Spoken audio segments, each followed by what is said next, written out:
Norfolk Southern is the company responsible for the devastating train wreck in East Palestine, Ohio. It's a multifaceted disaster. The initial crash, fires as a result of it, and of course the controlled burning of a number of different toxic substances. But don't worry, they have said that they're going to be making a donation to the town to assist in the cleanup.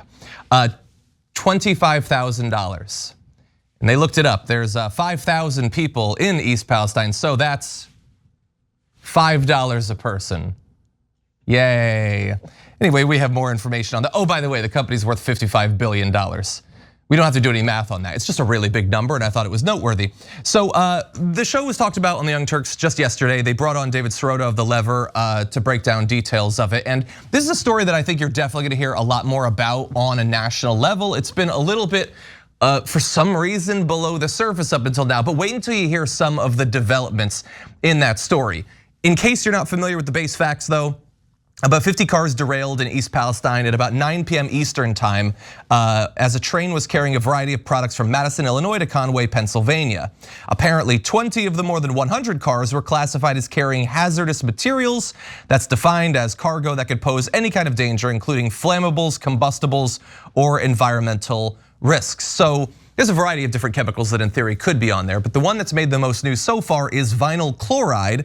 When that's burned, which it was, it produces hydrogen chloride, a highly volatile substance that can bind with water vapor to produce hydrochloric acid.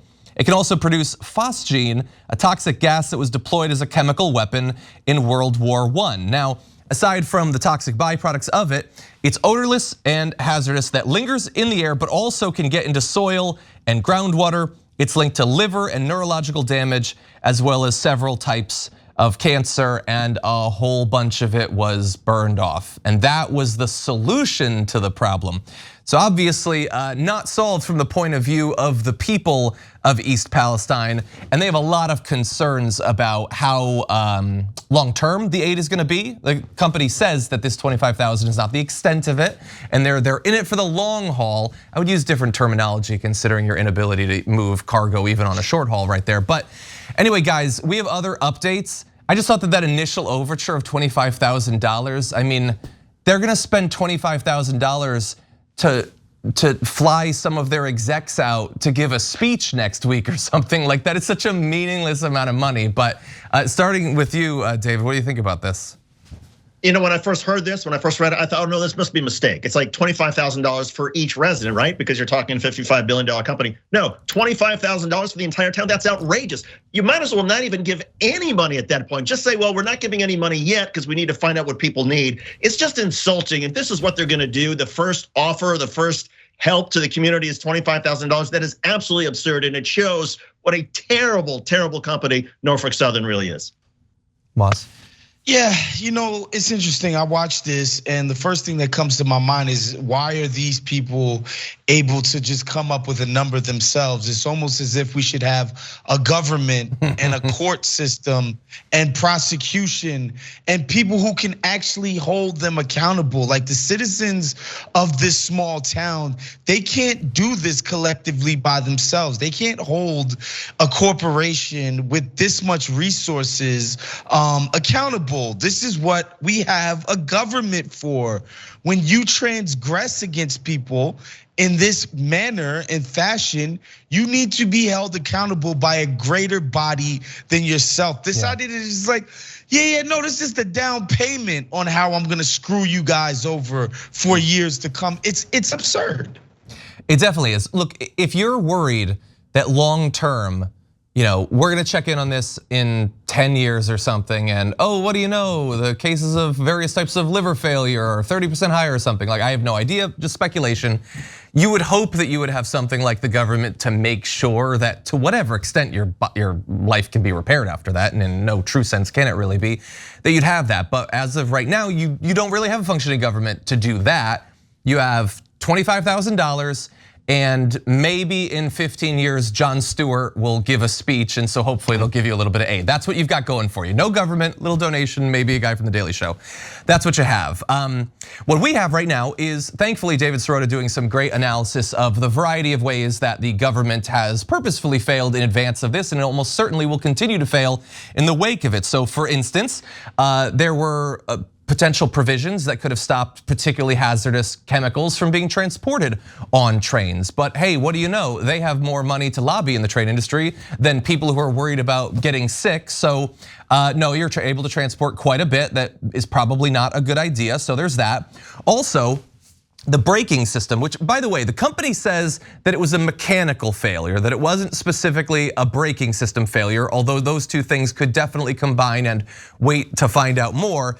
The braking systems of some of these trains are referred to as Civil War era. And in theory, you could strengthen the technological requirements, the safety requirements when it comes to brakes, but you would have to be able to donate more than the train manufacturers do, and that's a big issue. So bear that in mind as we go forward. Now, to their $25,000, they say, we've established a family assistance center to address the needs of the community and support those directly impacted. They say that the center is helping evacuees with necessities, accommodations, and reimbursements. The $25,000 is merely an initial donation.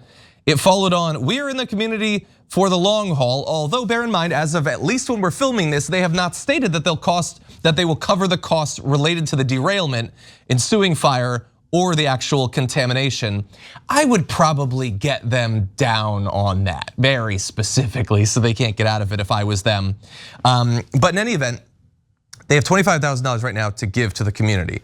Do you know what they've had tons of money to spend on in the past? I know what you're thinking, probably safety stuff, right? No, not necessarily. They have spent millions of dollars on executive bonuses and billions of dollars on stock buyback, which is just every company's favorite thing to spend money on. Stuff to avoid crises like this, or to compensate people for the disruption of their lives and potentially the disruption of their health going forward. That requires a little bit more pressure, but stock buybacks, they are always ready to go for those. Waz, we've heard a similar sort of story when it comes to fossil fuels recently. It's just, it keeps coming back to that. It never stops, and it's not as if we have any rules in place to stop it. And quite frankly, the most deranged and psychotic wings of the capitalist class have been telling us essentially since the 80s that what we need is to sort of dismantle the regulatory state. Deregulation is gonna lead to all this innovation and greatness and profits, and they're gonna find new ways to poison your family and maim your children with this horrific toxic waste spillage. And again, there is no regulatory state. There's no way for anybody to enforce these rules because that's what they've been working at for 40 years now. It's so that these people can have the right to do something like this. And instead of heavy fines and heads rolling behind a massive, F up that could have been avoided, they don't even get a slap on the wrist. They get to choose how much they give people and move on with their lives. Well, I'll just add to that. I mean, it's a great point. And just to explain again for people who don't know what a stock buyback is, if a company, say, buys up their own stock, takes some of their money and borrows some money to buy their own stock, their stock price essentially artificially goes up. And what does that do? It gives the executives more compensation because of more bonuses. It gives more money to the investors. There used to be a time when stock buybacks were frowned upon, were somewhat illegal, and you'd have to take, say, $10 billion and invest in your actual infrastructure or your research and development or things that would make you more productive and more efficient and safer for your consumers. But it's all the rage now in this American capitalism of 2023. No, instead of actually investing in your company's productivity or safety, no, you invest in your stocks so you can artificially raise the stock price and raise the quarterly dividends and give yourself, if you're an executive, more money. It's outrageous. And by the way, hydrochloric acid, if I remember correctly, John, when I was like in 7th grade science, that was the chemical that we made, and a couple of kids in the class poured it in the fish tank of a teacher they didn't like. Those fish died within like 10 minutes. And I imagine that those kids, maybe they're now running Norfolk Southern at this point with their future, but it's a horrible, horrible chemical. I heard about that actually. I heard one of the kids gave a quarter to the teacher and was like, don't worry, this is just an initial donation. I'm in it for the long haul, peace. Anyway, and by the way, thank you for the explanation of stock buybacks. I have this mistake of constantly assuming that everyone tunes in every single day. It's like, going to watch like Quantumania and they assume that you've seen Thor 2. I know that people don't know everything, so thank you for explaining that. And Waz rightly points out, like this is at the end of the day what a government is for. And a reminder, by the way, that when we hear about regulation, generally when you hear about it in the media, it's about how it's holding back economic output and it's chains on the productivity of corporations and all. It's literally just protections for regular people. When a train full of hazardous waste is barreling through your town, whose interest do you want the government to have? The person who's gonna profit off of getting that through there as fast as possible, or the people who have to live next to the smoldering wreckage of a derailed train? And so just bear that in mind going forward. The government has a role. It's important, it's about incentives. What incentive would a company like this have to do the right thing and take the necessary steps to make sure things are as safe as possible if there are no consequences otherwise? Yeah. There's like, why would I do that? Why would I devote resources to this thing that's not a real issue for my company? Of course, there are actual, real, living, breathing human beings who this might affect, but corporations aren't human. Yeah. So why should they care? Exactly. And for Republicans, this is just gonna be one more, well, look, this is just gonna be one more government bailout for another corporation, right? Because instead of asking Norfolk Southern to put in more money in the front end for safety, now it's gonna be up to the government to clean up this mess in Ohio and clean up and deal with all the health issues. And again, this is where Republicans sort of lose me because they don't want government involved, but now it's gonna cost us even more as a community and a society to deal with the mess because Norfolk Southern couldn't be bothered to deal with basic safety precautions. Exactly. David, that's because it's personal responsibility for you people. Right. For you. And maybe we're wrong. Maybe the CFO of Norfolk Southern's watching this. It's like, hey, no, we're committed. Okay, well, prove it. And maybe Buttigieg is watching. He's like, no, we're totally gonna regulate the brakes and everything. Okay, well, prove it. We would love to see that. I'm sure the people of towns like East Palestine would love to see it even more. Thanks for watching the Young Turks. Really appreciate it. Another way to show support is through YouTube memberships.